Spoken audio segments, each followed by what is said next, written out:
ahead and do call to order. We're going to start our meeting. It's now 6:30 on January 11th. All board members are present. We'll go ahead and stand for the Pledge of Allegiance. I pledge allegiance to the flag of the United States of America and to the republic for which it stands, one nation, under God, indivisible, with liberty and justice for all.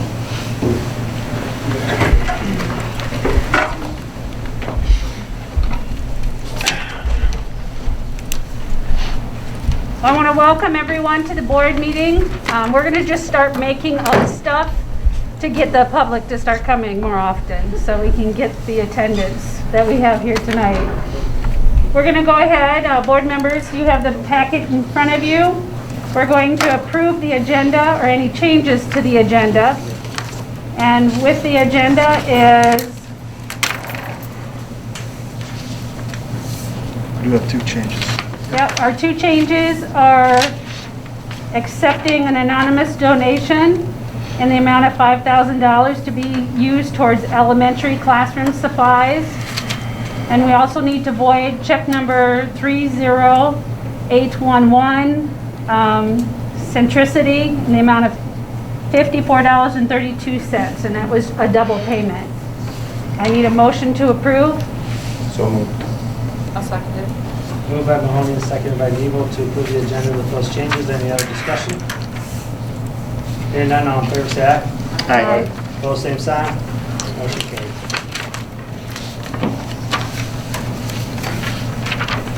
All right, we'll next go to a conflict of interest disclosures and waiver requests. None have been submitted. And hearing none, we'll move on to approving our consent agenda. And on the consent agenda, you have to approve the meeting minutes, both the regular and the special meeting that we had with the hiring of the superintendent, accepting our financial reports, approving claims, those without conflicts of interest, and accepting a resignation from Lois Wagner, who has given us 30 years of service. Are there any additions to the consent agenda? Hearing none, I'll take a motion to approve. So moved. I'll second it, Craig. Moved by Leishman, seconded by Kroll to approve the consent agenda. Any other discussion? Hearing none, all in favor say aye. Aye. Opposed, same sign. Motion carried. Next on our agenda is correspondence and public commentary. We do have on our motion, on our agenda, to review the COVID leave, a few items down. So if you're here for anything other than talking about mask mandate or the COVID, I'd ask that you just wait for that to come up on our agenda. So I want to go ahead and open it up to the community if there's anything else that you would like to speak out outside of the mask and COVID. Rita? Madam Chair, I just would like to take a minute to commend Tony Hinnenberg and the Parkston Media Club for the amazing job they did with a project that we did at the nursing home. We've been shut down there, weren't able to have visitors over Christmas or have a family Christmas party. And Tony and his kids just did a phenomenal job of helping us put together a very heartwarming video. So thank you so much.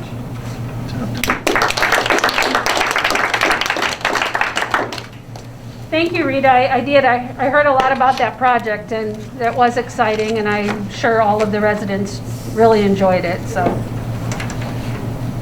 all right, if there's no other items on the floor, we're going to move to the next item, which is informational or good news items from our principals and our superintendent. I really only have one. Casey Guerin got 6th place in state at the FFA Employability Skills LDE contest this last Friday. So following through with everything she's done with the FFA, great place for her. Yeah, just want to follow up.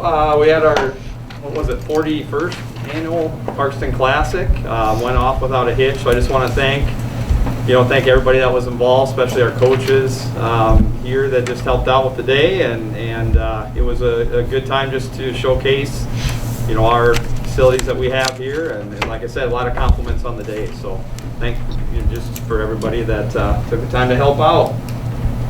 Great, that is good news. Thank you. We'll move on while you're standing to the informational, to your staff reports. High school end-wise, we got the new semester starting. Everything's kind of seems to be rolling pretty well. We've got everything started and going well with that and that. And then Mr. Yost and I we're kind of teaming up here with parent-teacher conferences coming up here early in February. Getting our staffs ready for that. That'll be digitally again under the conditions that we're working under. That's the plan as we're moving forward. So. Okay. Really, elementary end again, second semester starting. We're off and running. I got a good first week under our belt. And then just on the activity side, Little B is coming up the 23rd. And really everything else from my report we'll be discussing as far as limitations and things go as far as activities. So we'll be talking about that later on in the meeting unless there's any other questions for me at this time. I don't have any. Thank you. Okay. Mr. I just had, McIntosh? I have three items. First of all, the calendar committee will be meeting this month to develop next year's school calendar. So we hope to have that for you in February for consideration. The legislative session starts tomorrow, I believe. And so a lot of bills are starting to show up online, and we're reviewing those as they come through. A lot of reading to catch up with. And then we waited, we had that band opening come open in December. We waited until now, though. We'll start advertising now. We got the new year in the second semester. So that's where we are for now. Pretty quiet. That's good. That's good. All right. Are there any questions on our staff report before we move on? All right, hearing none, we will review limitations on crowd sizes and mask mandate. So, with saying that, you want to start? If we just touch real quickly on crowd limitation, just wanted to give you a quick update. We had, so when we, for the two, what we wanted to try was for those first two double headers. We 4 vouchers per roster athlete or participant. We use 63% of the vouchers on our first activity, and we only use 58 on the other. So we have a lot of room. So administratively, looking at it, as long as we're okay with doing it, I don't feel that we need to limit crowd size at this time for any of our regular events. Now, Little B is a different story. We had a region wrestling meeting today in Platte, and just talking with all the surrounding places that have had tournaments of our size, we'll probably still have to look at, just because of the amount of teams that we have coming. It'll be 12 teams, and we are going to run 3 mats, so we'll have both gymnasiums going, but there's still that passing in between also. So I just feel if things haven't changed, and that's only in 2 weeks here, as far as our level and where we're at, we'll look at limiting for the Little B. But everything else, I guess my input, it would be that we could move forward with our regular crowds at this time. So. All right. Well, I think before we move on to mass, that might warrant a motion for the board to approve lifting the restriction on crowd size at home sporting events. So I need a motion. So moved. Do we have a second? How do you have it ordered, Greg? To lift the limitations on crowd sizes at double-header basketball games. Because that's the only one. Well, and it would be wrestling events also, other than the Little B, tournaments. So it'd be all home events other than tournaments. I don't know how we'd like to. How do you So want like to the word that? quad, you're still gonna let everybody? Yeah, quad we'd be good still. We have plenty of room, for the wrestling, because even if we would voucher those, there's a lot fewer, for the whole team when we're talking double headers. And like I said, we've only been using percentages. And quad's nice because I can split the gym into 4 into quads and actually have that, we can do a lot better job, keeping crowds apart. So do you want to do lift the crowd limitations or crowd size limitations for all home events with the exception of the Little B? And you said tournaments? But Well, that there's would no be- other tournaments that we post. Yeah, that would be it right Yeah, now. regional, yeah, okay.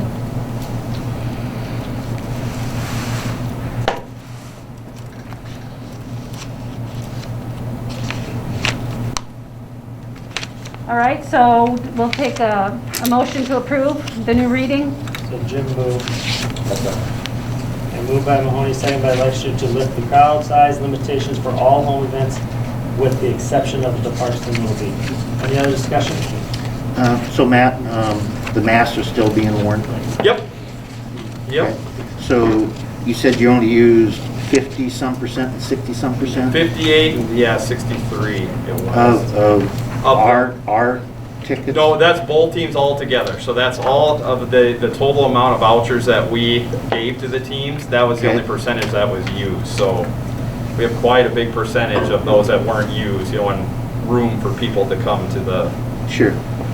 come to the events, yeah. So I didn't attend any of those, so how did the size look in the bleachers of people? Was there, Yeah. I'll be honest with you, John, there was plenty of room in the entire facility. So if Okay. you would have wanted the social distance, there was plenty of room.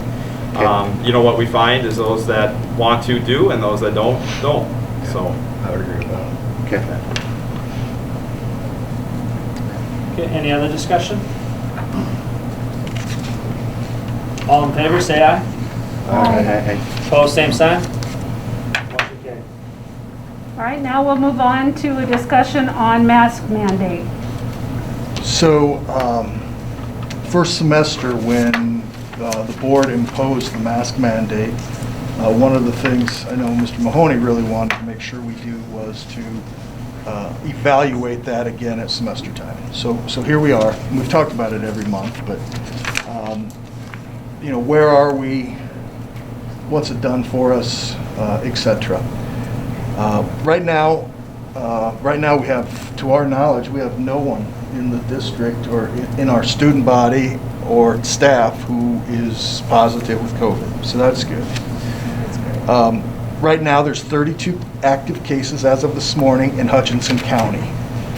The last time we were that low was late September.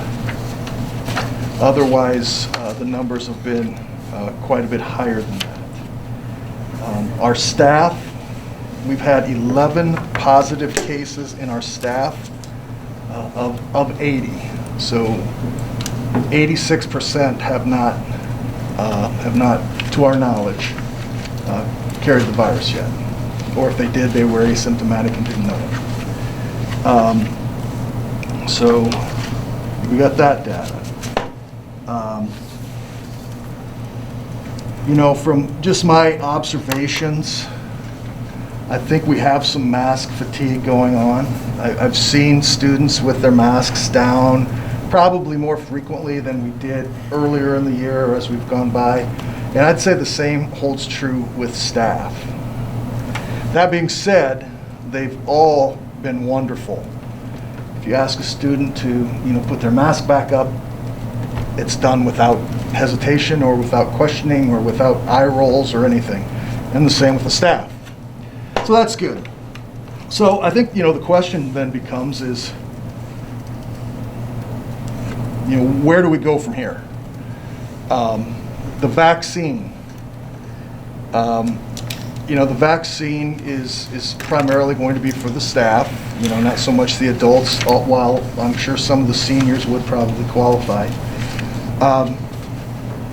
From what we know, we're looking probably still 4 to 6 weeks out before vaccine will be available for staff. We haven't missed any school, although there have been a couple days where things got really interesting because we were short on staff. And a lot of that had to do more with quarantine necessarily than, positive staff. The mask mandate, the other thing I can say we've seen. I don't know if you remember, but when we talked about this, I shared information about how many cases we'd had to that date and compared it to other schools. And we'd had like 1 or 2 fewer than Mitchell, even though they are 10 times our size or 5 times our size. Well, since then, it hasn't been any comparison. And I think we had about 17 or 18 cases at that time. As of today, we've had 35 total. So it's doubled, but yet the surge came too. I mean, back when we imposed this in September, you know, there wasn't a lot of cases yet in South Dakota, or, you know, it was starting to grow. So, and what that did though was, by allowing students who were wearing masks to stay in school when they were exposed, we kept a lot of kids out of quarantine and in school. So we kept their butts in seats. So that was one thing I think was advantageous. If we were to repeal the mask mandate and John wasn't wearing a mask and I am, and he's positive and I'm within 6 feet for 15 minutes, I'm going home for, well, now it's 7 to 10 days, depending upon what, you know, what families and parents want. But so I think, you know, we'd have to be ready for that push of students out again. I don't think we should expect not to see any more cases. I mean, I think they're going to still be coming, hopefully fewer. Hopefully we can get enough vaccine in bodies before the next surge comes, if one comes. But I'm not a medical professional, so I won't pretend to speak to that. So that's what I know. The other thing I wanted to share is I find this interesting, and this doesn't have to do with COVID, but it has to do with influenza. And I sent this to you guys just so you could see what's happening this year in regard to the flu. And it's pretty much non-existent on this chart. So that'll be interesting to follow in the coming weeks, just to see how that correlates. You know, is it because of masks? Is it because of social distancing? Is it because of hand washing, hand sanitizing? I don't know. Can't prove any of that. But common sense tells you it probably is, to some degree. So, I know there are parents that would really wish we wouldn't do this. You know, and I've told everyone today, I've had 5-6 conversations in the past 4 days. I'm really on the fence. I don't know what's right. I think if you keep kids in their chairs, that's good. You keep kids in school, that's good. On the other hand, when I saw mass fatigue and I see these kids, I'm thinking, do they need a break? My concern with a break is this. If we give them a break and we have to mandate it back, how will that go? It might go great, but it may not too. So I don't know what the right answer is, but that's why you guys get Paid the big bucks? make those decisions, that's right. So I'll stop talking because I'm sure there's plenty of people here that want to visit with you about that. All right. Well, thank you, Mr. McIntosh. I will open the floor for any discussion on the mask mandate, lifting of it, if anyone wants to speak on it. I know we have the medical staff here. I don't know if you have any other data or information you think might be beneficial for the board and the community. Well, I guess I know Lindsay has some specific data. I'm speaking from my heart and my brain, which is, at some point, this became political. And it became about freedom and what you can tell me to do and what you can't tell me to do, when in fact, it honestly has nothing to do with that. This is about benevolence, community, health. The one thing that's always impressed me about this community is, look how many benefits we've held in this armory for somebody who's got cancer or is down and out for some health matter. And this is a big community and people get behind their community. And that's what this is honestly about. This is about community, your neighbors, your friends, your family, and doing what's right for them. You know, in medicine, we try to do things based on science and evidence. And I realize you can get on the internet and find evidence, so to speak, to back up anything you want. But scientific evidence clearly shows that masks reduce risk. And it's not about freedom. It's the same as, you know, when we go get in our car tonight, we have a driver's license. When we drive down the road, there's a speed limit. There's a reason that the law says you gotta buckle up. It's because it saves lives. And the masks do the same thing. I've lost, just me, I'm not talking about our medical staff. Personally, I've lost 4 patients who've died from COVID in our small community. And it's easy to live in a bubble and say, you know what, it won't affect me, or if it does, I'm young, I'm healthy, I'll be fine. And most of these kids, honestly, if they get it, are fine too. But you don't know. Some will be, a few won't. And what if that kid takes it home to grandpa and grandma, and they're not? And I've had some young people who do well. So it's not just age-related, it's not politics, it's not, nobody likes to wear a mask. I don't like wearing a mask all day, every day. But I do it because it's the right thing to do for my patients, my friends, my family, and this community. And that's what I would like people to really think about. Thank you, Dr. Christian. Do you have scientific proof that asymptomatic is a thing? Or that, I mean, is it? That, do I have Like, say science? I'm sitting here and I'm gonna spread it to you. How? Am I just that walking germ, or if I'm not coughing, I'm not, how am I gonna spread that to my grandma or if I'm sitting here just like I am today?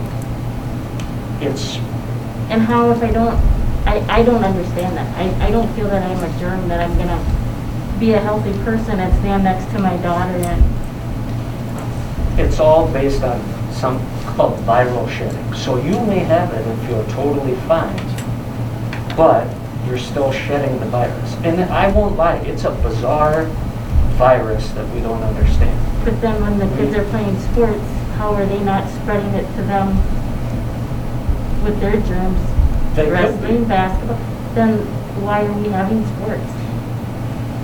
That's not what But I'm I'm here just to saying, then discuss. I'm why just, do we have the sports? Then if we have to do this, then everything should be shut down. We should wear the mask. well, from your logic, which is right, I'm just then saying, we it should doesn't all make just sense. go home and lock our doors and stay inside. That's the only safe way to totally be Right. safe. This is just about reducing risk. And the mask, we know, reduces risk. Could they go out, could we sit right here and then we go play basketball together and now we spread it? Certainly could. What is the percentage of asymptomatic people spreading? I don't know that I Yeah, know. well, I think that's the story. I don't know that anybody knows the answer. And it I is, did listen to the WHO way back when. She said it was very rare, and I do have the video yet, that you can be an asymptomatic spreader. it is, I won't lie, it's a bizarre illness. I know a patient she caught it, she did not quarantine away from her husband. They slept in the same bed together, they sat at the same dinner table, etc. He didn't catch it. A month later, he caught it in the community somehow. It is a bizarre illness that we don't totally understand. And I mean, I get that. I'm not saying you're wrong, but we can't, someday we have to have faith that we have to live our life. I agree with you. The And man I think, upstairs is in charge. I guess here's what I saw what happened here in the fall. I Yeah. saw what's still happening in Sioux Falls now. We tried to transfer a patient today, we can't. Sanford's not accepting patients, McKinnon isn't because they're full. So I see that side of things. And I know this reduces the risk, which makes me think, nothing has changed, that's a bad part. I mean, very few people, Mr. McIntosh mentioned the vaccine, very few people have been vaccinated. And even the ones that haven't received both doses yet. And even that, we need the majority of people to get vaccinated before it's really going to help. And I really think if we buy time a few more months, come summer, come next fall, it's a total different dollar max, I think. That's my own opinion, that's nothing scientific about that, but I wish I had all the answers for you, and I don't, and you make some very good points. I totally Sure. understand it, but then why is it some schools don't have to wear them, but others do? Who makes these laws, or who makes the rules? School board. Okay. Thank you. We'll go ahead. Okay, so I'm just going to present our positivity rate locally. So this is from our own lab here in Parkston. So in October, our positivity rate was 30%. November, we went up to 34%. December was 23%. And then the last 30 days is about 18%. So our positivity rate has gone down. I mean, we all can tell you that we went through a surge. That was kind of right around the time where we were starting to discuss the mask mandate here. So the numbers have improved significantly since people have kind of gotten on board. But so far in January, I think we're at 10%. So Thank you. I'll just say a couple things. I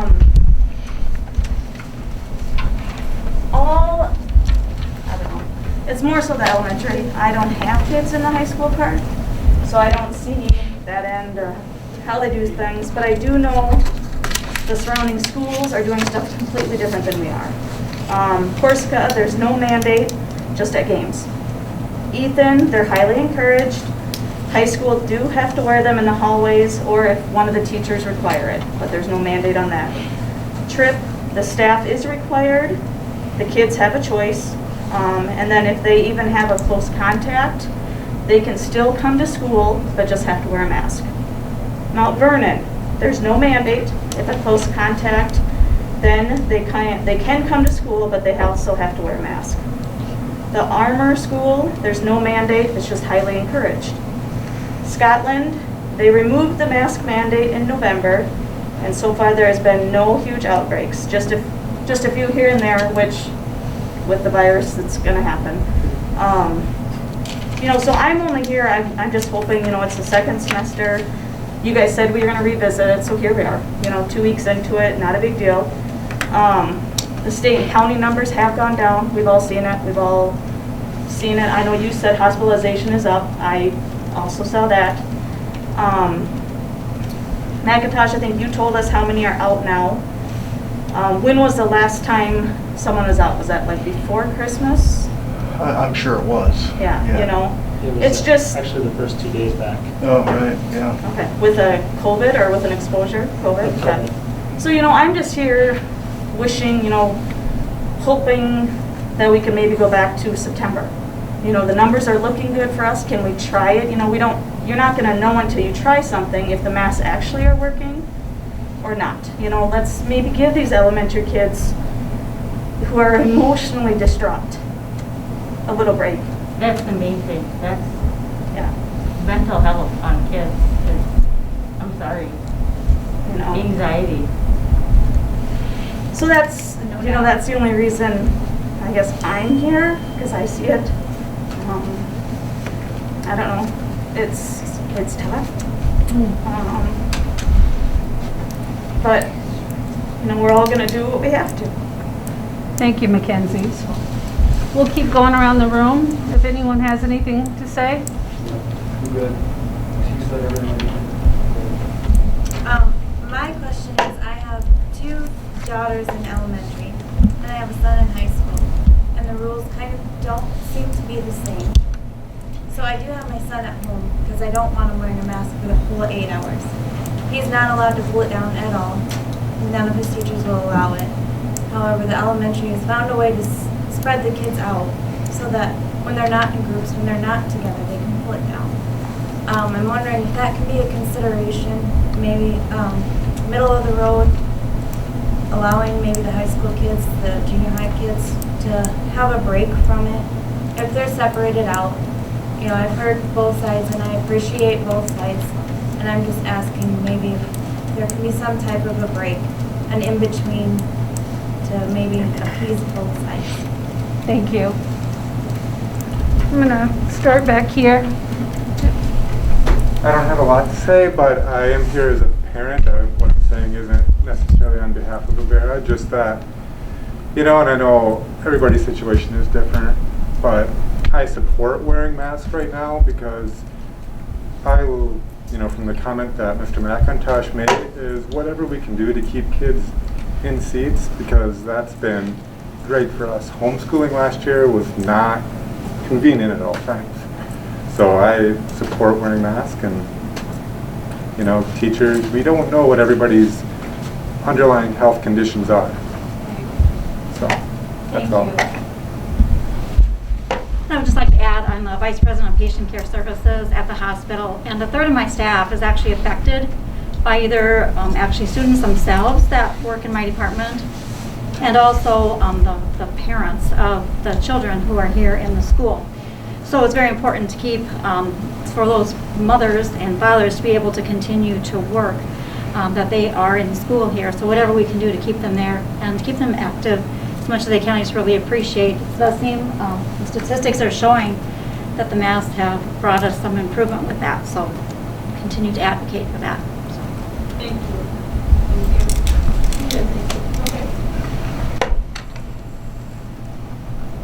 Jen?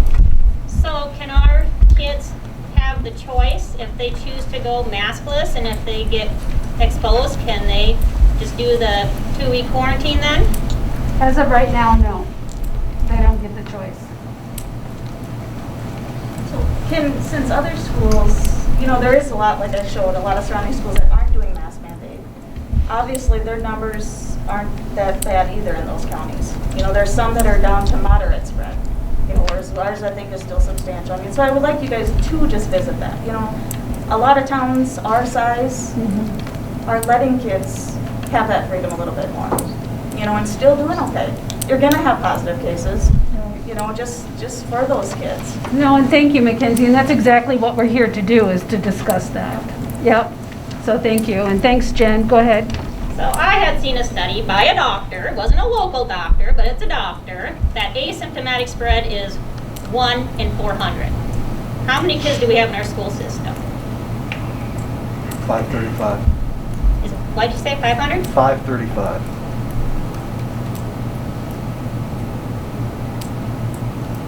Any other questions? Did you want to follow up on that? No. Okay. Anything else? I just feel like it should be parents' choice. Like, I'm doing what I think is right for my kid. I'm not... My kids have anxiety too. I pulled my kids from school as soon as this mask mandate went in because it's not something I want my kids in all day. That's not something I want to be in all day. And I have thought about letting them come back to school, but they cried. They don't want to come back to school. They don't want to have to wear a mask. And I just feel like it should be parents' choice. If you want your kid in a mask all day, let them wear a mask. If not, then that's just the risk that we take. I mean, I take the risk, like the doctor said. I get in my car. If I put my seatbelt on, that's my choice. Even though it is a law, my choice whether I put my seatbelt on. If I drink, if I smoke, there's consequences to everything we do every day. Can I ask how many kids are out on e-learning? Is there quite a few out for e-learning right now? In the high school, or junior high school, I've got one right now. Okay. I had a bunch more before. So we're down. Okay. How about elementary, Yost? Do you know for sure? Or What did you ask? how many are out from like for e-learning? How many are doing e-learning right now? 6, right around 7 students, I think, right now. We had quite a few return, and that came back at break. So I just have one more question. Nobody has the answers, but we are not allowed in school unless we have an appointment to visit our kids, have lunch. But we allow how many spectators come in for sports? Why? Why is that okay? But I can't go visit my kids, have lunch? Why am I different than the 150 people coming in to watch a sport? Well, I would think when we first discussed this, the difference was for sporting events that it's optional. It's optional if you allow your kids to play sports. It's optional if you choose to go watch a game, and it's restricted to that area. It's not optional for your children to get educated. Now, it is optional whether you send them to school or you educate them at home. So when we made this decision as a board, that was our discussion, and the discussion was how to keep our kids and our staff safe.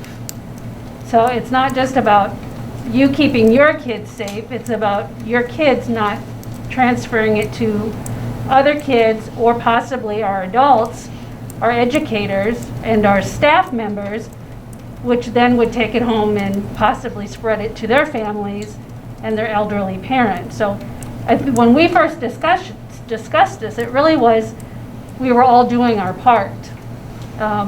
We were doing what we felt was the safest option to keep everybody safe in the community. So the option of your child playing sports, then having no mask, exposing themselves to all different towns and things, Right. but yet The thought process again behind that, they can come back and spread it. okay, our thought process again behind that was passed by the Athletic Association. We were going off of the recommendations from that council. But in saying that, these kids practice with each other every day. So when they're wrestling with other kids, or playing sports, well, I guess what I'm trying to say is they have no mask on when Right. they're playing a sport. we are holding all sporting teams accountable for their students as we are holding ours accountable. And so if everyone's following the guidelines set out by the Athletic Association, our kids should be safe enough to practice with each other. Now, that may not be the case, and if that happens, our kids aren't playing. So again, we're trying to do the very best we can and allow these children to go on with their lives. The other flip side was when our children were coming home for extended time, we had a lot of outrage from the community about parents having to homeschool their kids. And so we, as a board, when this has come up each month, that's been our main focus, is to keep our kids safe, to keep our adults safe in the school system, in the community, and to keep our kids in school. And so... And I'm not, but to me, that doesn't mean, because you're still exposing and you're... We are, and you're right. When they're wrestling or playing basketball or whatever they're doing, We they're can- breathing on each other, spitting on each other, spreading germs. We can only hope that when the kids leave the school, that their families are keeping them as safe and distance as possible, so that they don't Right. bring it back to the school or elsewhere in the community. And that's always been what we've discussed at See, the that's where board. they have a choice to participate in that. You don't have a choice in what we say, what our kid does in school, which I don't agree with that. Okay. All right, are there any other inputs? I'd like to follow up with what she's talking about, and it's more along the lines of music versus sports. Is it because of the guidelines from the, I'm sorry, I can't remember what you called it, from the sports? Yes. Is it because of their recommendations that it's different for like band or like the Christmas concerts and things like that? Is that the difference because it's from? I'll let the principal speak on. Yeah, the Christmas con, just to let you know, is sheer numbers because it's kindergarten through third. That gym, if you've ever been to our armory, it is completely packed. So there's no way that we could have held that. Seatings were limited. Yep, exactly. So that was with, and now in the band, And of then course. with the high school band side of it, our band instructor had just gotten some new info on, I can't think of the correct terminology, but basically when you're playing an instrument or singing, how that spreads out. And the national recommendations now are for a half hour or less contact, and the concerts are going to take longer than that. So that's why those were repealed back, because we had initial plans of actually having an in-live one, and he just got that information. So that's why we had to go. I appreciate that information. Yeah. It was unclear. Thank you Yep. very much. Thank you. All right, so if no one has any further input, we need to open it back, we need to bring it back to the board for discussion on if we want to make any changes, if we want to modify it. I mean, there was a lot of great information, and we appreciate it from everywhere. You know, we are happy to see our parents come. There's nothing more important to us parents than our kids.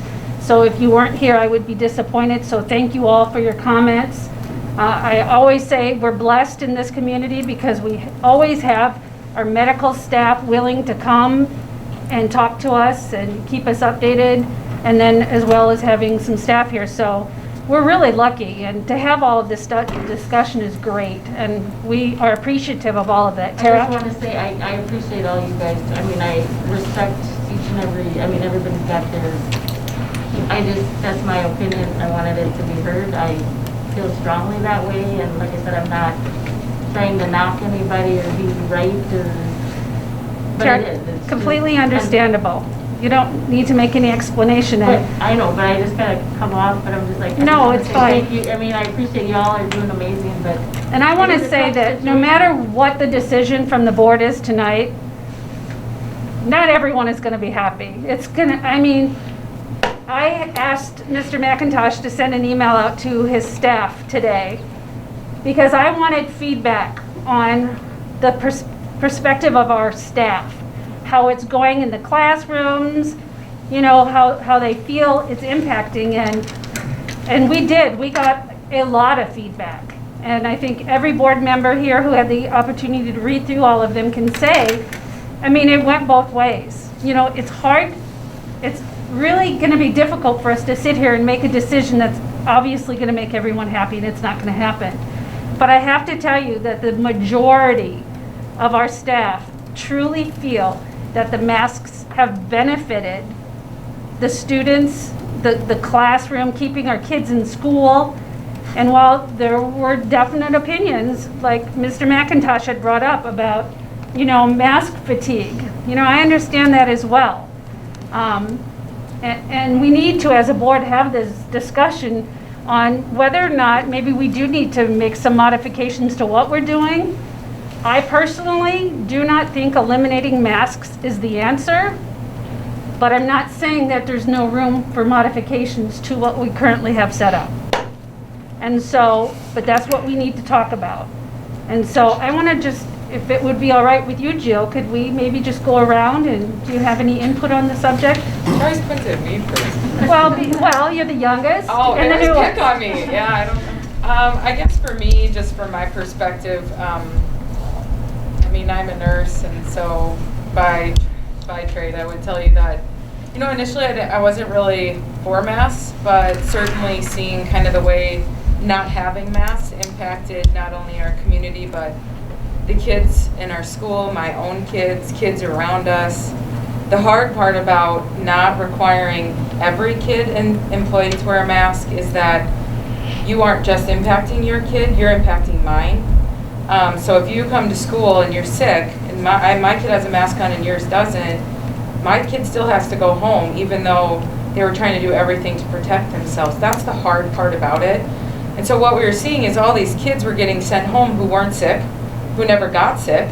They were sitting in their house, not being able to do or go anywhere, which also impacted a lot of people. Depression, anxiety, that creates those things as well. And so I think from my perspective, my only goal this year as a school board member was to make sure our kids stayed in school. And by having a mask mandate, although there are plenty of schools around us who don't have it, and you know, for whatever reason, is it their tracking, is it the way they're doing it different? I have no idea, I don't know that. There's a lot of things that play into that, but I will say that our leaders of our school have done a wonderful job of tracking cases and when there were exposures and pulling kids out of class and making sure that the right people were at home. And I certainly think our mask mandate has also decreased that amount of work and helped to keep everyone safe. So for me personally, I would like to keep the mask mandate. I think at least until a majority of our community has been vaccinated, which I'm sure will be through the rest of the school year. But I mean, whatever, if that's what it takes to make sure everybody's safe, I will say I had some calls from the community, from people who are elderly in the community who do not have children in the school system. And I had those calls before we mask mandated and after we did, and multiples of them said, first, why do you not? Some of them are like really offended, like they felt like we weren't paying attention to them or their importance. And then once we did mandate, I got a lot of comments from people who have nothing to do with the school, saying, I understand, I have grandkids, this, that, and the other thing, but they were really thankful that our school did, because they weren't able to do a lot of things with their grandkids because of it. So I think, for me personally, I would vote to keep the mandate in place. And I think by doing that, we've kept the cases low and we've kept people healthy. And all the other factors, hand washing, and our staff have done a great job of making sure those pieces are in place as well. Thank you, Jill. Jim? I agree with most everything Jill talked about. The only thing that I would wonder, coming from the emails a little bit too, you know, with the younger grades, would that make sense? And I don't know from a health perspective, the younger kids, I mean, if that would make any difference. I know from what I understood, and you hear all kinds of research on this, that it's harder for them to transmit it and vice versa. I don't know. That would be my only exception to that, and wonder about if that modification would make sense. Okay. But outside of that, I agree with Jill. I mean, I'd rather see the mask mandate to stay in place for the most part. It just makes sense to me right now until we get closer to vaccination and kind of see where this goes. I know the numbers are good now, and I hope they just keep going down and down and down. But I think pulling the trigger too quick on everything, I would be leery of. So. Thank you, Jim. Yep. John, would you like to speak? Yeah, I probably concur so far. I just go back to this past November and December, and I know for a fact that we had teachers and administration in the school here that had an extremely high stress level. And I think that probably is similar to what we're seeing in the medical field too. I mean, we had kids out of school, and I thought a lot of teachers would be out, and we'd start this whole rolling about not having kids in school. Yeah, I mean, it's all about having kids in school and getting the proper education. Of the responses I got from teachers today, everyone I got, except for 3, it was probably applauded the mask as well as the other things that we were doing. I don't know which one you can separate out, but I think it's a collective effort that we're doing what we are. And to me, if we let down our guard here for the moment, give it another month. I mean, gracious, if we do really well for another month, maybe we can look at things again. But I think we got to get further down the road here, especially with the vaccinations. And I just buried 3 people, helped bury 3 people in this community with COVID, and that's not fun. And as Dr. Wickersham said, it's we got to follow the science. And it's got to come from the heart, and I just want everybody around as much as possible. And kids in school is where we need them. We don't need them at home, because we know how education at home is going to be. We tried that last spring, and that was ugly. It didn't work. So, yeah. Thank you, John. Matt? Okay, the emails you referenced, I agree with you. They were vast majority positive for the mask, but that was just respondents. Wasn't, we didn't get a response from every staff member. I did notice that the elementary there wasn't a lot, but it mostly came from the elementary who were wanting to get rid of the mask for the elementary. So that was just one note I wanted to make. And I do have a question for somebody in the medical community. I've never got a good really answer or response as to when is immunity going to kick in after the shots are given. Does anybody have anything on that? When is just the general public gonna get their shots, their Do you mean COVID shots? when do they become immune No, after When did the the shots vaccine? When somebody gets a shot, how long before they're good? I know some require 2 shots, some require 1. Is there a time frame that, okay, I'm good now? Both of the current approved vaccinations are 2-shot series. And roughly in general, they say after the first shot, 2 weeks after the first shot, it's 50 to 60% effective. 2 weeks after the second shot, it's 95%. So basically, we're looking at 6 weeks from the first shot to be 95. Okay. What does the shot actually prevent repeat? Matt. I guess is what I want to know. So where are you leaning? So I guess I'm just going to be, I agree with everything that was said, and I would agree with Jim somewhat on the elementary side. It's just very hard for me, looking at the data, looking at the charts, to at least not leave with a plan. John mentioned next month. I would hope we'd have some teachers at least vaccinated by then. I'm not saying I'm not going to vote to keep it on, but it's just really hard for me looking at all these numbers. And if we don't do it now, when are we gonna do it? Because I mean, we're in a pretty good situation now. I agree we don't want to go back to November and December. So that's, I guess, my thoughts. I don't. Thank you, Matt.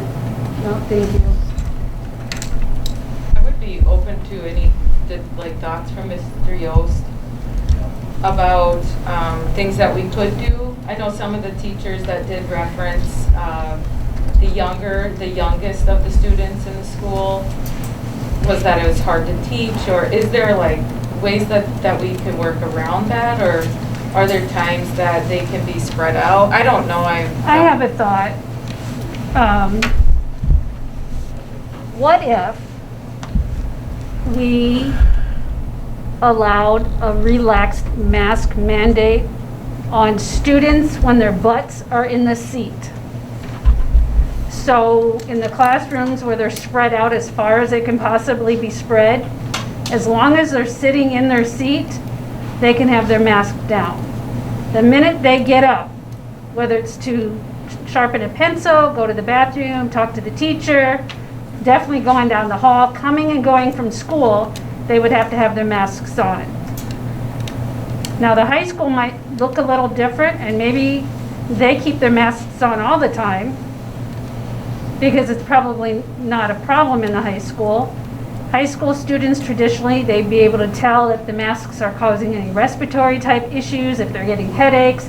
They can verbalize and discuss that, whereas our elementary kids probably not as much. The other issue you hear a lot of, and we saw in our email today, that the masks, some masks are really filthy.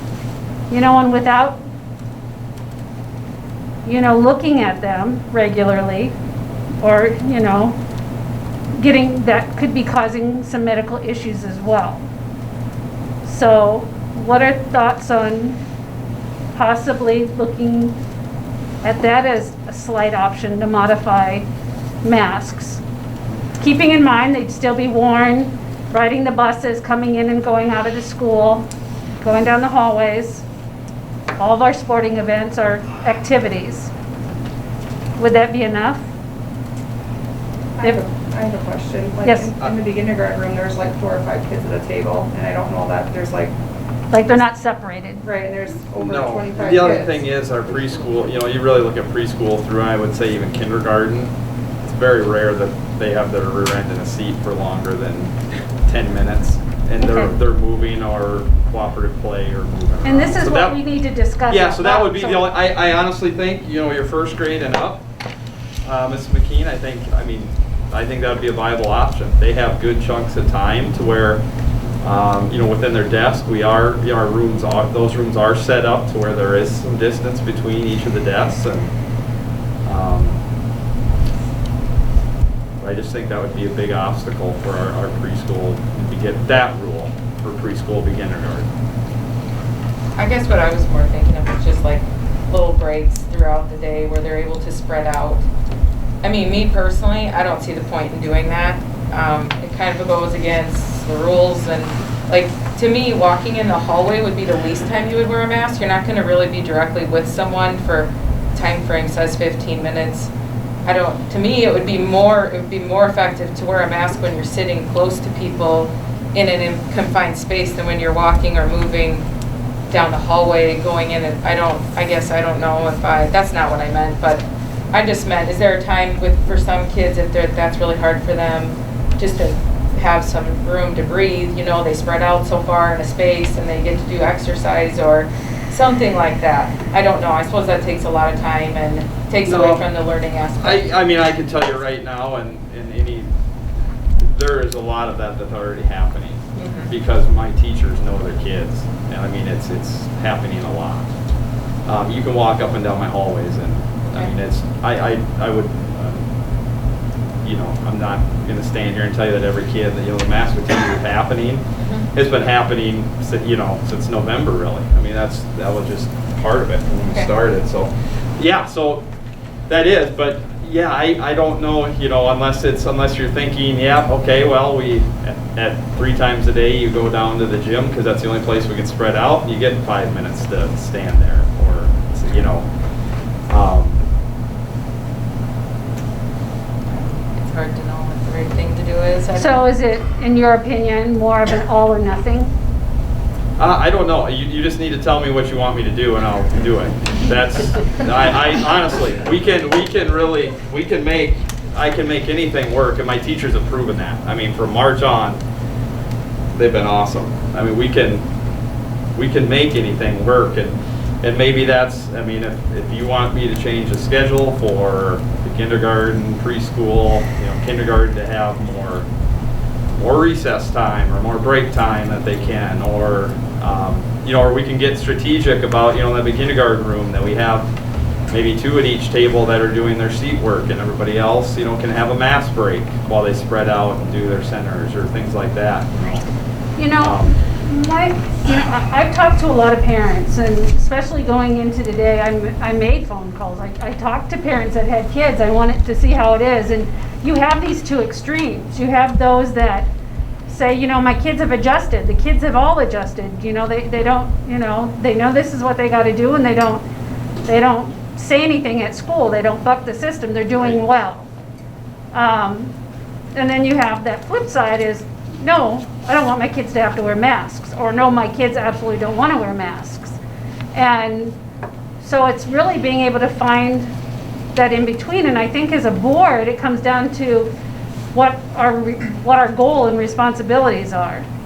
And it's really hard. It's hard to have to sit here and pick a side. You know, I don't have the kids in the school like you do, but I definitely understand both sides. My goddaughter, my godson, you know, they're in school, and so I understand it. But I think as a board, we need to make a decision. And you know, I'm kind of leaning with what John said about maybe we need to give it a month. And I know that's not what our community, what all the parents want to hear, but we are just coming off of a Christmas break, a big holiday.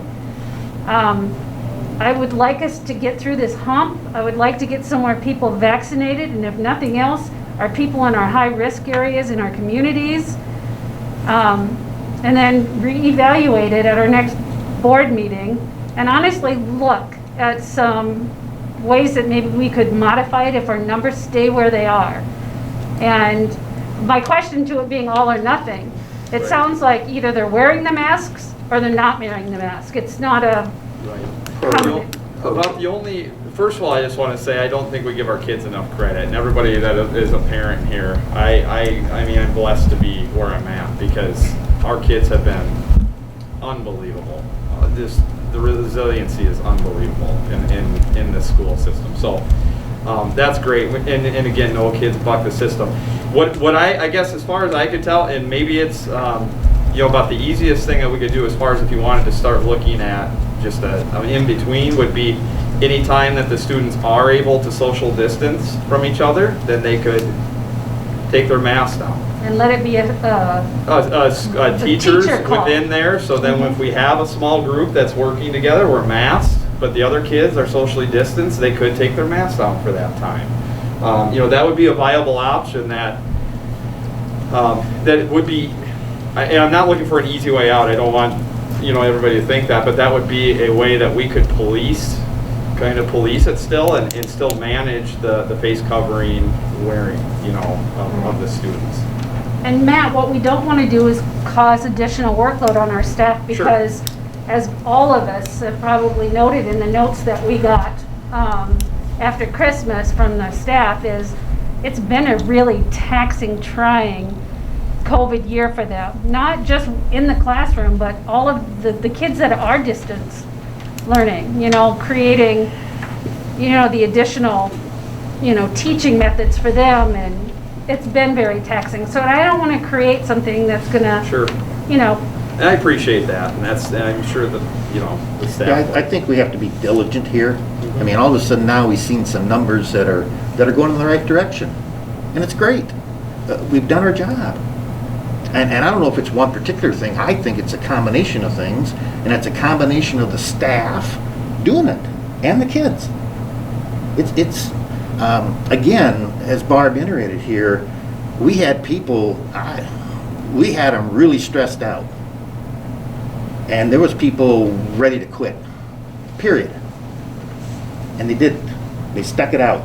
And we got kids still in school. And that's where we need them, people. We don't need them at home. So let's get a little time. Let's just see if this, we're after Christmas break here. I don't know if we've seen the surge yet. Hopefully we don't. But let's just give it another 30 days. And then let's talk about some possibilities here if the numbers stay really, really down. And then let's look at it. I don't want to go back to where we were. all right, so we need to go ahead and take a vote. Are we just maintaining? Do we need to take a vote or? No, I don't think so. If we're going to maintain, I don't think All right. we have to. Barb? Okay. Unless what the other board members think. It's already in place. Yep. And we readdress it next meeting, 30 days? You think, is that the way to go with it on the agenda? We took a motion for the gym piece. Yeah, you changed that though. You changed, Oh, right. you changed what they were doing for attendance at those events. Okay. I think what they're saying, Barb, is we're We're good. not changing anything.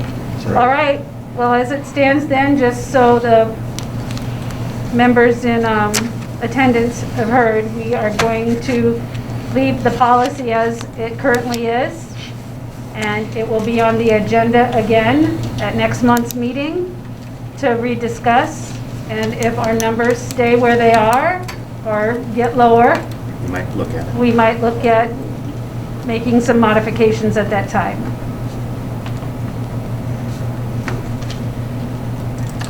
All right. We will go ahead and move on to review of our COVID leave. So as you know, the federal government had COVID leave in their first CARES Act that expired on January 31st. So Craig ran the numbers for us as to what we saw from that. And we had 11 staff, as I mentioned earlier, who were COVID positive. And those amounted to 74 days. 74 days. And we had 25 staff who were quarantined at that time. So both of these groups utilized that COVID leave. And that totaled 138 days. So combined that we had 212 days of COVID leave first semester. And that comes down to about, for the substitutes that were paid for them, about $20,350 roughly. That's if a substitute was paid for. That's every if day. they were. Some of these we filled in here or there and we didn't get subs for. Sometimes we couldn't find subs for them. And that's, I think, the time when John was saying things were getting pretty stressful around here. So anyway, So that law has expired, and now we're going into the second semester, and there's no COVID leave there for those individuals. Now, they do have sick leave available. However, what do they get, 10 days a year? 10 days a year. And, you know, if you're in quarantine or if you're positive, it pretty much takes all that up. And worst case scenario is you're quarantined, and then later you become positive. And then suddenly you're out of days. So the question then becomes, you know, how do we want to proceed? We've been kind of just putting this on, you know, pushing it back to see what things look like, and this is where we are today. You know, the pay, the cost for those subs, you know, we've got federal monies that will pay for that. So that's not really a concern, paying for those subs. You know, the federal monies that we've gotten and what we're getting, we need to find ways to spend those dollars, and that would be one way to do it. So, I don't know, what were you thinking, Craig? Well, the quarantine rules have changed, correct? It's 7 days now instead of 14, or 10 days instead of 14? Correct. So that would have taken these down. Remember, most of these took place when the quarantine was 14 total days that you had to sit at home feeling just fine, and 138 days that happened for staff. So is that fair to them to have to take their sick leave when they're sitting at home feeling perfectly fine? Well, how is that any different than anyone else? Well, the difference right now is, I believe the private sector, they extended where they get to have a tax credit until a certain day.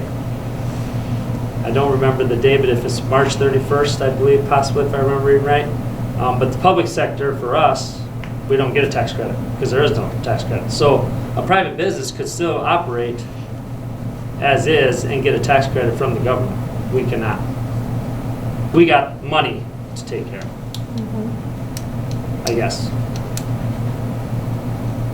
So out of those, and we've resolved the quarantining mask to mask. So for those 11 teachers that did have COVID, did that come from within the school? And I know we can't pinpoint it. Or did it come from outside? We have no and idea. does that mean that they're taking the necessary precautions to keep themselves employable? That wasn't on one of the forms to fill out. I would No, I say, understand, but I'd say a generally vast we know. majority of these are contacts that were made outside of school. Right, and that is exactly And it could be what I at home was with saying. their own children and families. And were there employees who were allowed to work even though they were at home? Like with tech-wise, were they allowed to work still, even like if you weren't ill but you were just isolating? Could Was there you any still work? principals? For the most part, yes. It kind of all depended on situations. Mr. Yost and I were just talking about that. In the elementary, it's a little bit tougher, obviously, because of the situations. In the high school, yeah, they were doing little lectures for 15 minutes, 25 minutes. A lot of them just sat there with their computer up while the class was going and answered questions. There were a couple examples where that didn't happen on a day or something, but a lot of times that was on a non-presentation day. Elementary side, they did all the planning still, but they just couldn't carry it out. We had to have a physical body in the room. Sure. You know, Yeah, we didn't lose, I would say, as far as number of lost educational days, very, very minimal. But they still put in for the leave because they were out of the building, because we had to have a leave attached to the substitute. Is how we tracked it. So what you're asking is, Well, my question, okay, so if you have to quarantine for 14 days, which I know we don't anymore, but that's 10 school days because you got your 2 weekends. And then a teacher's daily rate of pay is, some teachers are close to $300. That's $3,000 I'm gonna have to pay deduct to sit at home being healthy, being fine because they got told to sit at home. That's what I have a hard time, what I'm gonna hear from Right. staff members when I go to tell them that. It's not gonna be an easy conversation. so you And I know they may have used their sick leave days prior, but when the quarantines were almost double of what the actual sick days were. You know, a compromise, Craig, would be to provide COVID days for quarantine purposes. And if you're COVID positive, you use your sick leave. Yeah. That'd be a compromise. Yep.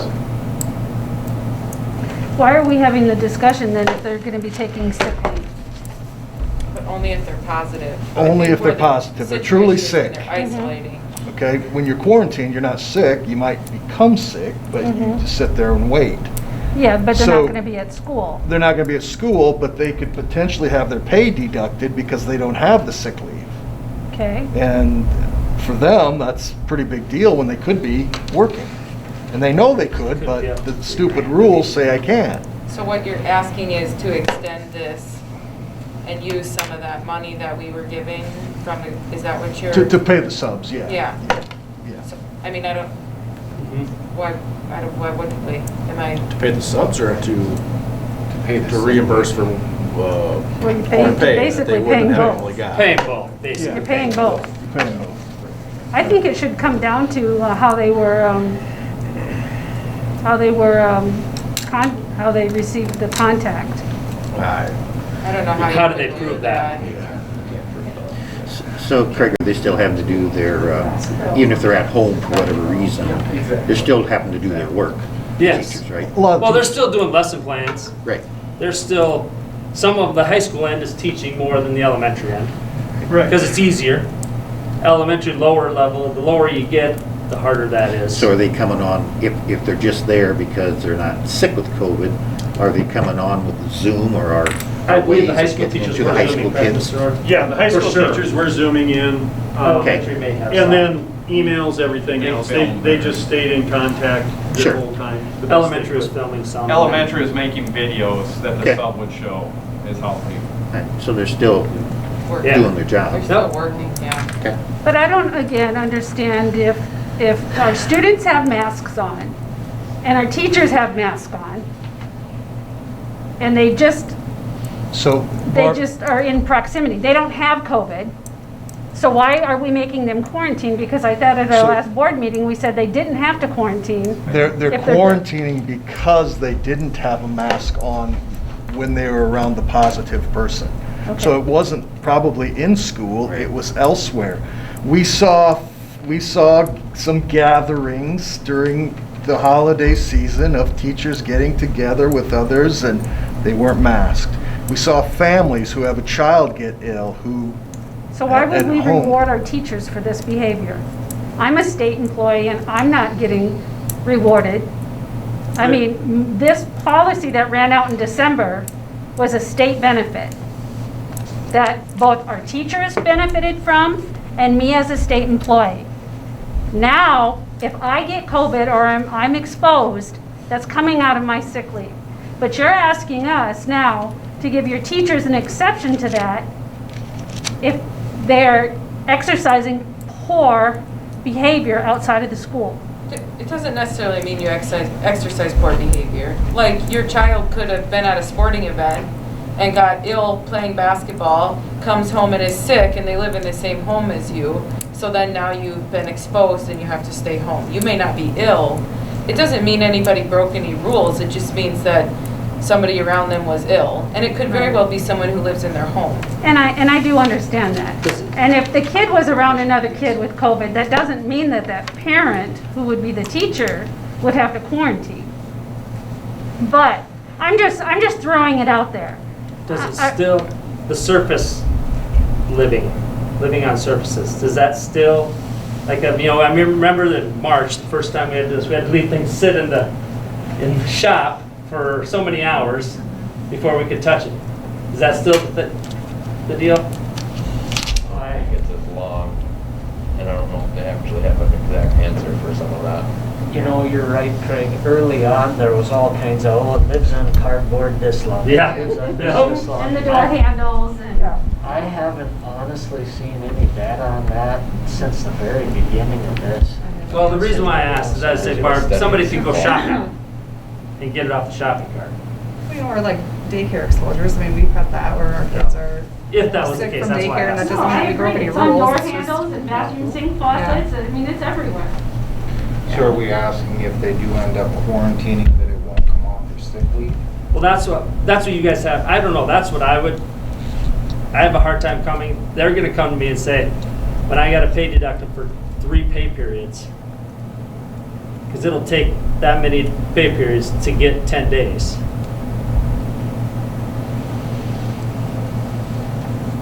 So they won't have 3 paychecks. So we're just asking for this for a period of time, or not To like? fit- I mean, yeah. 'cause- No, I mean, like, obviously this won't be ongoing forever. No. You could do whatever you wanted. If you wanted to go for a month, you could just do it for a month. I mean, Doc, so once someone's vaccinated, and I'm exposed later, let's say it's been 6 weeks, I'm full, but Molly gets sick and I'm at home, do I still have to quarantine? Even though, do you know what that will look like? Even though you've been vaccinated? Right. I don't know that I've heard anything about that. I would assume they would still suggest you would. Okay. And the reason I ask is because that would seem like a time where then a staff member made a choice. Vaccinate, not get vaccinated. You chose not to get vaccinated. I'm sorry, you're gonna have to take paid EDA. But if they still have to quarantine, then that's a moot point. That's a very good question, I guess. I don't know if there's a recommendation on that yet. I haven't because- Probably not. I don't know that we've really seen anybody who's been vaccinated No. twice Twice. and gotten someone in there, you know what, I don't know that we've Haven't run got across that, that right. scenario yet. Yeah. I don't know, there's a lot of questions out there for sure, but. Has medical staff gotten your second one yet or not? Kelly? Have we got the second one, John? Yeah. No, we've all, the first one. Some Some people in places Sioux have. Falls have received their second one now just within this past week. Right. I think those were the Pfizer's that were 21 days, right? So Okay. we've got about 10 days, I think, to go before our I mean, second what if we one. just extended it past till vaccination is, Yeah, that makes Looks sense. like. because then it's like, I mean, then you're like everyone else, and eventually it runs out. I mean, it's not gonna be forever, so, you know, then it'll be equal playing field, it feels like, to some extent. I don't know. we haven't had any since the first of the year. Actually, we did have the one I told you Yeah, about. we did There was have one, one. but 2 days. And it may be a mute point, and I agree. We did get an email from a teacher today that talked about exactly what we're talking about. A bunch of them get together after, and none of them ever wear masks, and, you know, yet we're making our kids do it, and so, and again, I mean, you don't see me out and about doing a whole lot. And that's just my point, is we all need to be responsible, and I think that's probably why the state might have stopped that benefit. But we need to go well, ahead. the state didn't do it, the federal government. Well, That's not that's what saying I the meant, state the isn't going federal to decide. government. Because they had a lot of time, they've only had 10 days. Right. Really, that got finalized the last week of December. Right. All right, so we need to go ahead and get a motion on the floor on the COVID leave. You And want to just read? one more thing. Yes, Matt. Our COVID funds are, I mean, that's not an issue, that's. No, I think we're gonna get about another 500 to 600,000 in a couple weeks, so it's not gonna be an issue now. And I think this, I don't know that we'll see 212. Hope not, because our quarantine levels are, you know, the number of days you have to quarantine are down. And I think it will help that the dual mask that we passed, especially within the school, that will help. It's what's coming outside, but that will help at least our in-school stuff, but, all right. You want to read the motion? I don't have a motion. I didn't come in with one or any recommendation. I mean, I just gonna have I know I'm gonna have questions asked that. So what would the motion be? Oh, it depends. Do you want to do the sick? Make them use their sick leave if they're physically sick and just do quarantine? Or do you So want to let me continue ask- as is? Let me ask the question, Craig, because of what we've gone through the last few months, do we have some teachers that have used up all their sick leave? No, because they've been using, actually, I don't believe, if you look at this list, none of them were over 10. No, none more. Okay. Nine. Then the 9s were the quarantines. Usually the sick ones were less. That was the, that's part of the problem too. When you look at the numbers, the sick, here's a 7. Quarantine 8.5, 8.5, 8.25, you know. Okay. Quarantines were by far longer in length because of the 14 days compared to the 10. when 10 could be 7 days, 7 to 8, depending on the weekend, and when they first were initially diagnosed or whatever. So at this point in time, if somebody would get COVID, there should be sufficient sick leave generally for teachers then? Well, not if they've been quarantined once. I understand. They would have to use But whatever. how many, Leave bank, sick leave. But see, right now, first semester, none of that affected their sick leave. Right. So they have their sick leave unless they had to use it for other reasons. So some people have 60 days built up, and it's a mute point. Myself, Right. And that's I what have I'm the driving at. maximum. It's not a big deal. Right, you would utilize your sick, and when that runs out, you'd utilize your personal. Let me recommend this. Let's extend the COVID leave for one more month, and then next month, we'll look at it again and see how it's proposed, and then that way, you've got an idea of how many times it's been used and Well, how they may it's make going. updates to it, right? They may come out and say that it's extended, or Right. we just haven't heard that yet, right? Is what we're thinking, or? No, we haven't. I haven't heard that. I don't think they're going to extend it, no. They It only wasn't in, extended it wasn't in tax- the new bill. They no. only extended the tax credit for the private sector. For the record, I'm opposed.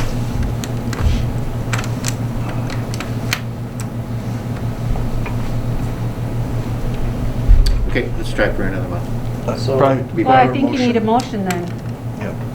if you're gonna pass a change of policy. Yeah, because that ended December 31st. Yep.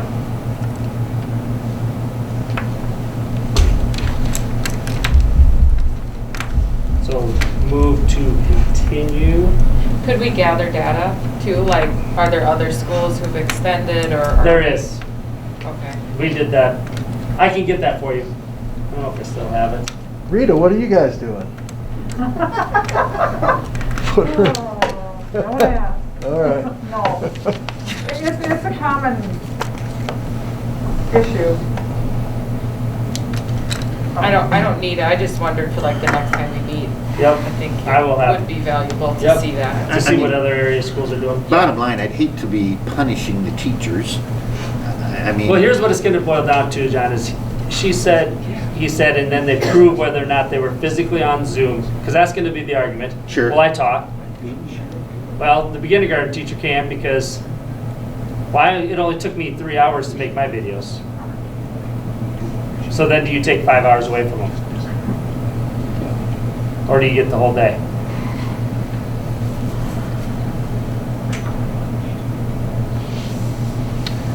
The problem is the elementary and the high school are different. High school can prove it a lot easier. Yeah, and The it high really school could shouldn't sit have to there and come be down on to Zoom just like proving a it. college teacher, and you know they're there. But teachers Either in way, we have to elementary have is a little another harder. teacher come in and you're paying. So they're on leave, Not a whether, backfill, you know, it's just, it is what it is, you know? Really, the bottom line is not that.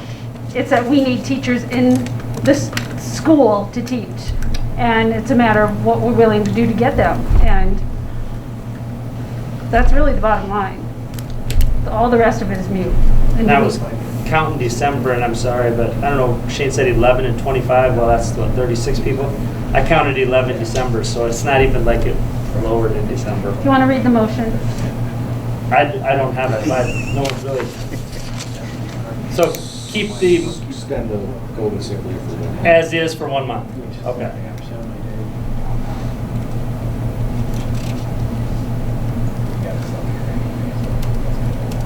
So all in favor, say aye.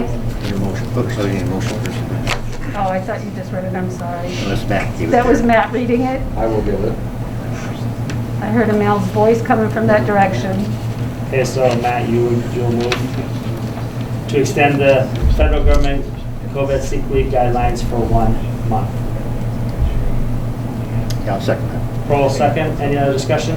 So on top of that, Craig, would you, So do you want to say a specific date or go to the next board meeting? right, next board meeting? Next board meeting, yeah. But I'd like to see what other schools are doing. Yep, I'll get you that. Okay. I might even have it on my computer I could send out. Ahead of time, that would be Well, good, if you have it. I did do this in December, but a lot of them might be making decisions tonight because it was about half of them didn't know what they were gonna do yet. I'm just really, really happy where we're at in the school today, with kids in school and the COVID going down, and I don't think we can talk about that enough. I mean, and so let's just keep a good thing going here.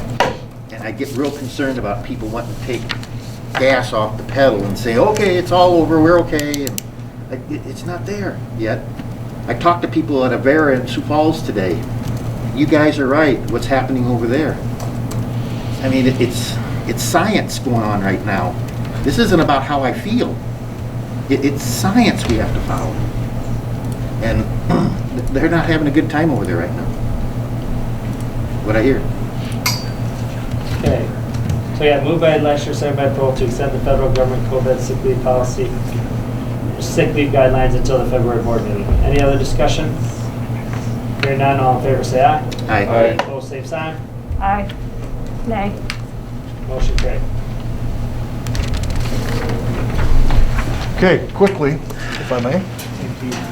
Go ahead. Thank you, guys. Thanks. Thanks for coming. Later. Next relief package that we're going to be seeing, and I've been following this really closely. K-12 schools in South Dakota got $41 million on the first package. We're slated to get $153 million this go around. It's nearly 4 times as much. So, Who is that you're saying? I missed. That's a federal relief package Thanks, that they passed. I never heard it first. So we're looking probably between $500,000 to $540,000 that we'll be seeing. Okay? So money's, I'm retiring and all of a sudden we got money. What's up with that? Yeah, I mean, I saw our general fund balance. I worked sheet. for how long and finally got money to spend. But anyway, I just wanted to bring you up to speed with that. They're going to distribute it via the title formula. And we do well with the title formula for 2 reasons: our colony schools and our home. So that's going to be good. And as soon as I know what that kind of money is, we'll let you know. You have until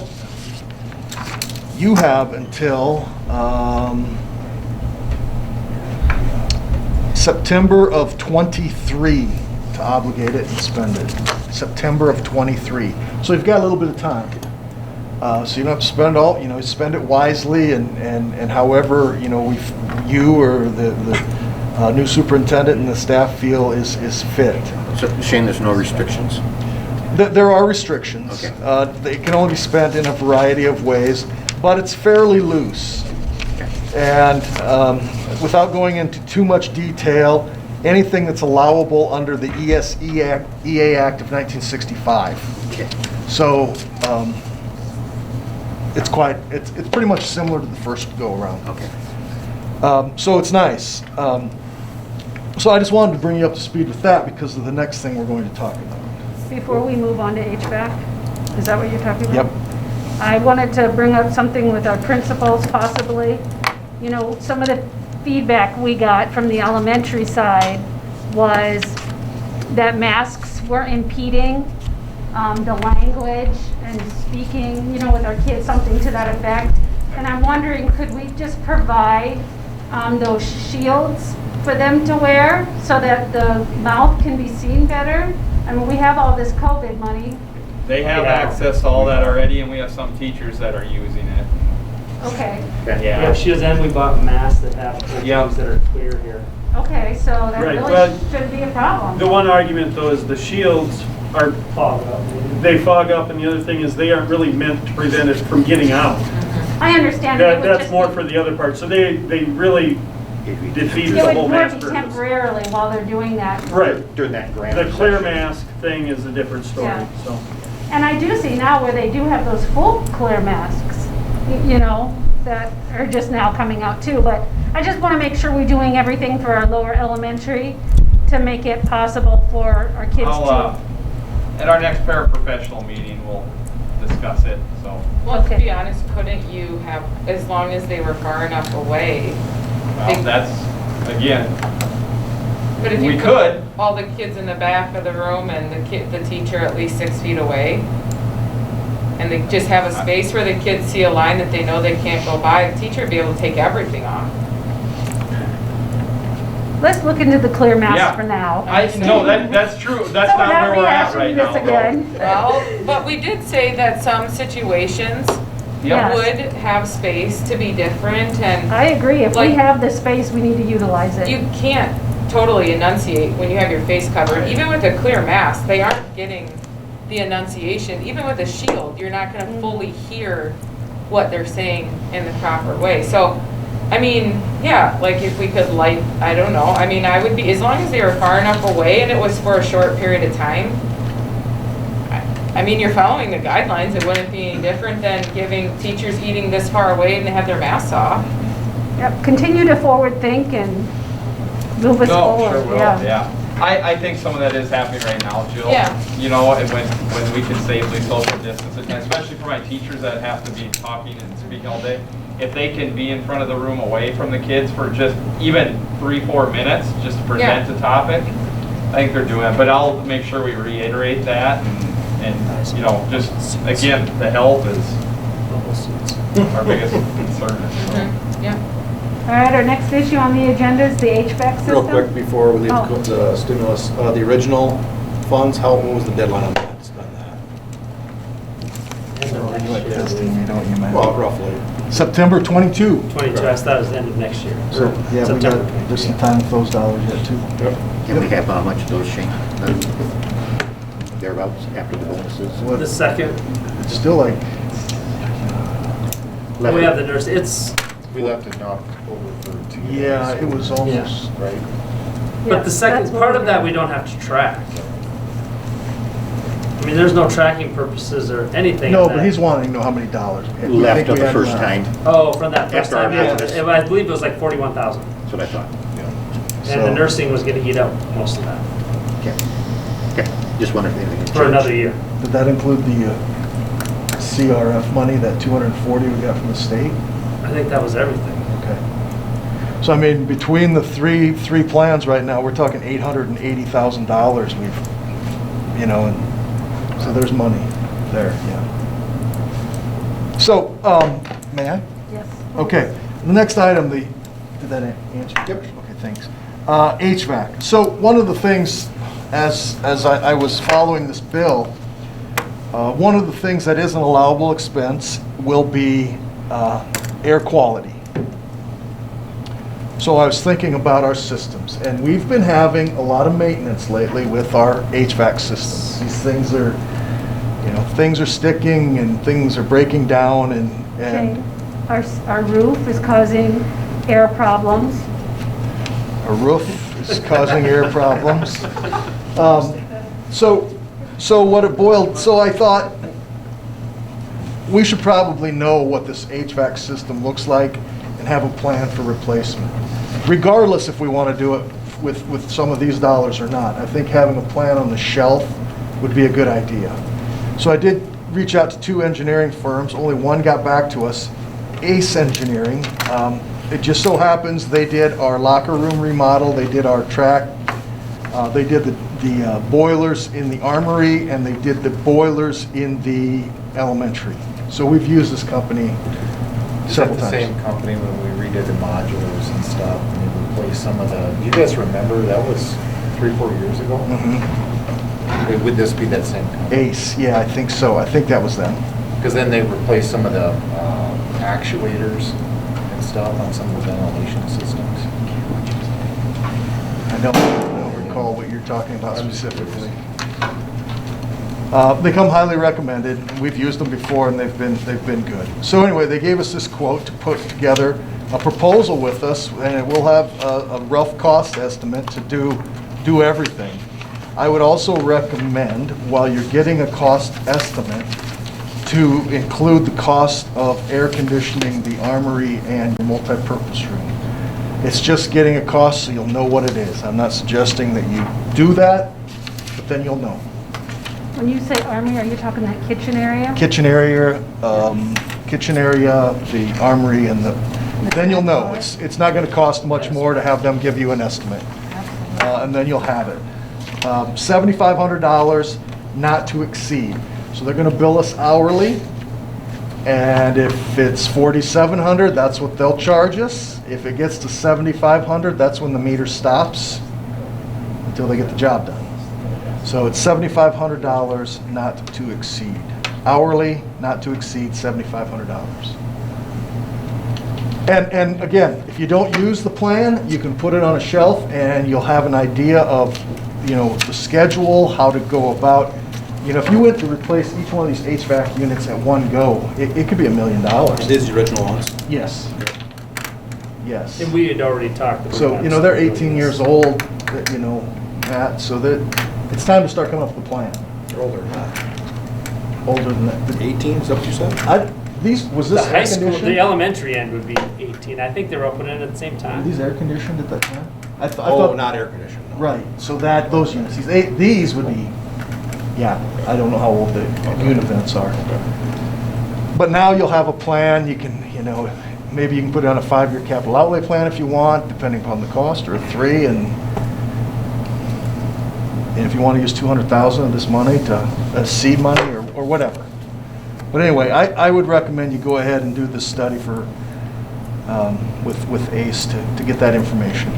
2 questions. Yep. Do we have the drawings for the? Okay. Yes, somewhere. Okay. And they're gonna do it in 2 trips? They claim.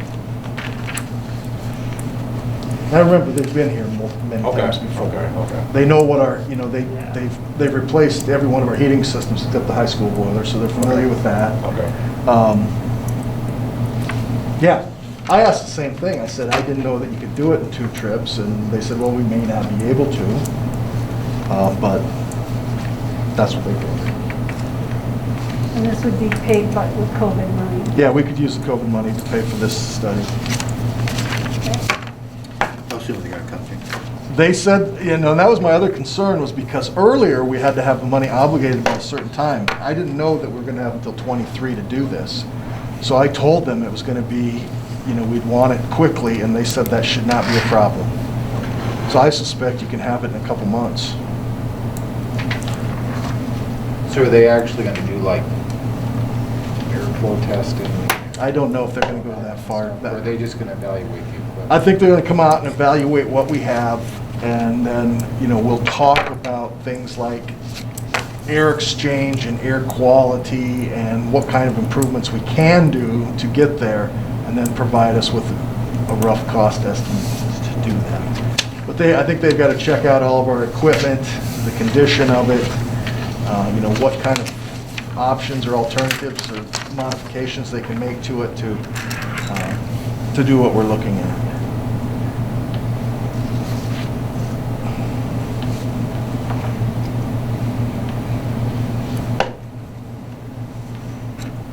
All right, we need a motion to allocate that money to accept the bid as provided in your board package.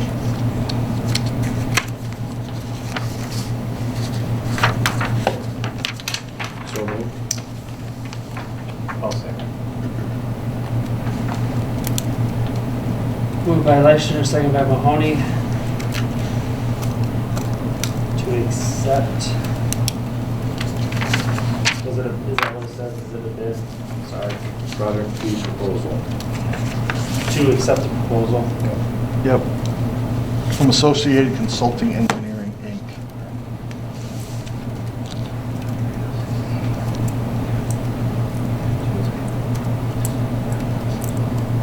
And you will have extra costs for your sales tax, but, It'll just be the excise tax though, right. which And is then- 2%. This proposal did not include the air conditioning part, correct? So we would have to add that onto there. I told them I wanted to do that, so I guess I'll find out, and if we have to add it on, is that It acceptable? says right here, cost estimates will be high level for determining future budgets. So they must not have been. Yeah, adding air conditioning to the 2 gyms and cafeteria. Yep. So proposal from Associated Consulting Engineering not to exceed $7,500. That's what I have. Yes. Any other discussion? Hearing none, all in favor say aye. Aye. Opposed, same sign. Motion Then carried. we can do it with this roof. Maybe, I don't know. We'll have to look into it. Air quality, I don't know. You've got money though. I Right. mean, the district's got money Oh. to be doing that stuff. I know, but You we don't- need to redo that entire thing for once and for all. All right, next on our agenda, under action items, is to approve claims. Those with conflicts of interest, that is BJ Busing for $23,703.87. City of Parkston in the amount of $481.06. And the Parkston Food Center in the amount of $334. Need a motion to approve? So moved. I'll second it. Moved by Nebo and second by Crowell. Any other discussion? Hearing none, all in favor say aye. Aye. Opposed, same sign. Motion carried. McKean abstaining, correct? And Mahoney? Is that a high enough dollar figure? What's that? Is that high enough dollar figure? Well, it's for the year. No, that's fine. That was good. Okay. We just didn't know what, for sure. That's why the food center was included. Wait, but I don't, for what reason? Because his, He only includes it I don't know annually. that we submitted a conflict of interest for you at the beginning of the year, did we, Jim? so we probably didn't need to do that. in the next Probably one didn't then. need to, no. Okay. Well, it's a bill, so I won't. Yeah, it's You still- voted aye, so. I'll just have McKean abstaining. Yes, but the kickback we get is phenomenal from those. Yeah. Any other discussion here? Oh, I already did that. Sorry, motion carried. Thank you. Next is to appoint our land appointee, which I believe is Jim, right? No? No? I don't think it was.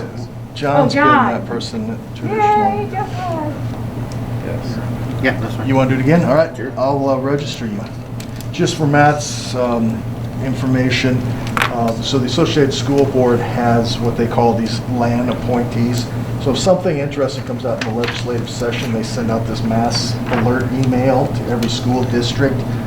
Typically, I'll get it, but then they also will send it to one board member, and John will usually forward those on. Have you ever been contacted by? No, nothing for quite a while. Okay. I didn't know if that was. And this might be another quiet year, to be honest. Yeah. No, and I did relook at that delegate assembly. I relooked through all my notes and stuff for that. Really, there was just nothing, I mean, everything, all the proposals and stuff, and the standing positions pretty well stayed the same. The only argument there was some of the wording, but pretty much everything in there. And I went back through it before I came to the board meeting, all stayed pretty much the same as what it was when we started. So it was pretty quiet. Yeah, considering the governor's budget and recommendations, I don't foresee a lot of controversy this session. You never know. All right, next on our agenda is to adjourn. It is 8:13. I need a motion to adjourn. So thank you, everyone. Moved by Mahoney, I'll second it, Craig. second by Crowell to adjourn at 8:13. Any other discussion? Hearing none, all in favor say aye. Aye. Opposed, same sign. Motion carried.